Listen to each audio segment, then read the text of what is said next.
You're listening to The Currents. I'm Jill Riley, and I've got a special guest this morning to talk about a new covers album, which is coming out today. It's out today. I've got singer-songwriter Jason Isbell on the line with me and on a Zoom call. Hi, Jason. How are you? Hey, I'm good.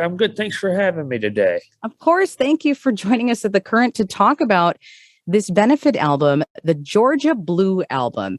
Now, Jason, I remember, during the election cycle, presidential election, that if I remember correctly, now you're going to have to kind of bring me back to kind of the original challenge that you basically said, if Georgia votes blue, I'm going to do such and such. Like I'm going to make a covers record or something. And remind me of what the exact like initial challenge was there. Yeah, that was it. And it was obviously it wasn't the kind of thing where my pledge was going to make any difference because everybody had already pretty much voted that day. It wasn't like a bunch of people were going to go, well, I got to go vote, Right. I was just excited, because I'm from Alabama and I've spent a lot of time in Georgia, and to see one of the 9 southeastern states go blue was so exciting for me. And so in my excitement, I pledged to record an album of my favorite Georgia songs. These are songs that were written in Georgia or about Georgia, with a few restrictions. Like I'm not going to do anything that would be silly, like I'm not going to try to do like Dallas Austin or Outkast or something because it would just sound silly if I did. And I noticed that like Rock Lobster B-52s isn't on the list here. Right. Either, well, that was supposed to be silly. Yeah. Right. But I didn't get around to everything. So maybe in 4 years we'll do another one. Who knows? Well, so you've got covers, the cover songs, a really great list here. How did you decide to put this list together? I mean, like you mentioned, was it just some of your favorites or, how do you even narrow it down for a covers album? I didn't spend any time there. I didn't spend any time doing that. I just sit down and wrote down a list of songs that I thought would be fun to record. And that's the beauty of doing something that's like, a benefit album. And this one, all the proceeds are going to go to a combination of Black Voters Matter, Georgia Stand Up, and Fair Fight. And, for me, I thought, well, that means I can do whatever I want. I have no obligation to prevent myself from pandering or to cover any particular ground. All I want to do is have some fun, as Sheryl Crow said on a Tuesday. But it was easy because I just wrote down all these songs that I love, and I went in the studio with my band and I called some friends and called in a couple favors, and we did it. And it was a blast. Yeah, you certainly did call in some friends. Julien Baker, Brandi Carlile, your lovely wife, Amanda Shires, Chris Thile, Adia Victoria. I love her. I love her new record, Adia Victoria. John Paul White, and he's from the Civil Wars, right? Is that where I recognize that name? Okay. Yes. So when you kind of made the call, like, hey, I'm going to put together this Georgia covers album, were your special guests like, yeah, I'm in?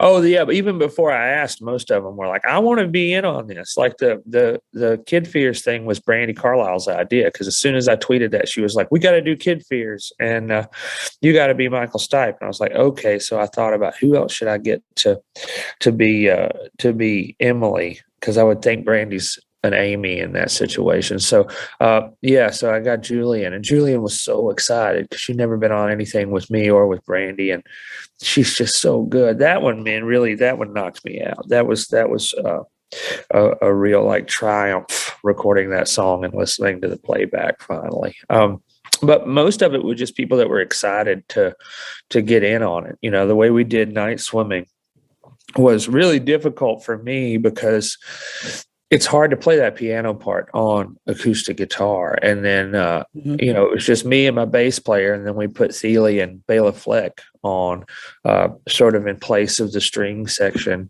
So, it was just, I'm very lucky that I know these folks and that they were willing to do it, because it's kind of a dream lineup, and then Brittney Spencer sang Gladys Knight and James Brown, and she and Amanda, my wife, rewrote the lyrics to It's a Man's World, and that just floored me what they wound up coming up with, and the whole thing was really joyful.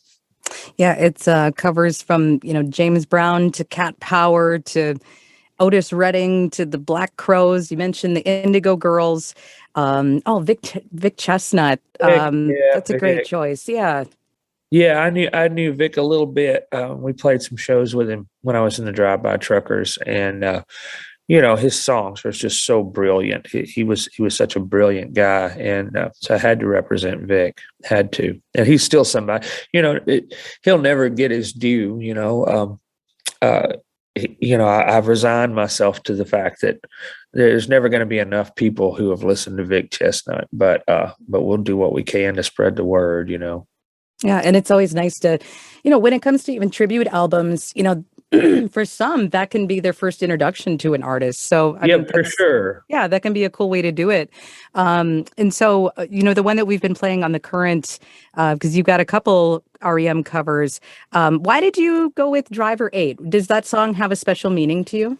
I just love that song. I love the imagery. It reminds me of where I grew up in Alabama, and really mostly because of that bridge. The bridge on that song just kills me. I think that's one of the all-time great bridges. And I wanted to sing it, and we did it first. We did Driver 8 first, and I was producing the record. So I wasn't completely happy with the way it turned out. And then we went back and did Night Swimming, and the original plan was just to have one REM song on the album, and I was like, well, let's try Night Swimming because I don't think this is perfect.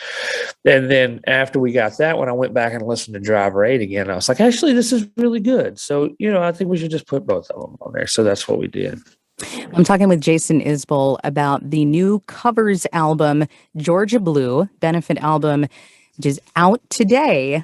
And I got to ask, how did this compare to recording a Metallica cover? Oh, it was similar, it was similar.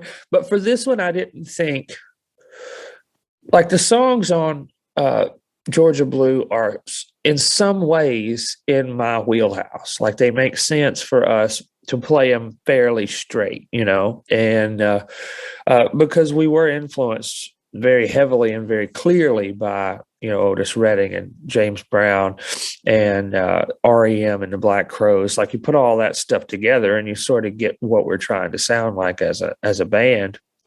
But that was with the Metallica thing. I had to go way off the wall because I had to think, well, we could go in and do a mediocre metal version of this song, or we could come up with something completely different. And so I just sat in this room that I'm in right now with a guitar for a few hours and tried a few things. And I thought, oh, this works like a hill country stomp, and when that hit me, I was so excited because it just fit, it lined up. And I think that's just a testament to how, songs are written in traditional structures and traditional forms, even when you don't realize that. I'm talking with Jason Isbell. I see you've got another run of shows at the Ryman Auditorium coming up. A few years ago, I traveled to Nashville for that, what was that, 2017, 2018. I traveled to Nashville to the Ryman to go see your show. We had so much fun. I was so glad that we could catch, it was the last night of your Ryman run. So you must be pretty excited to do that again. Very excited. Yeah. Last year it was sad that we had to postpone that, but yeah, it's a lot, because this year we were doing 8. I think we've done 6 or 7, 6 last year. The last time we did it, we did 6. This year we're doing 8.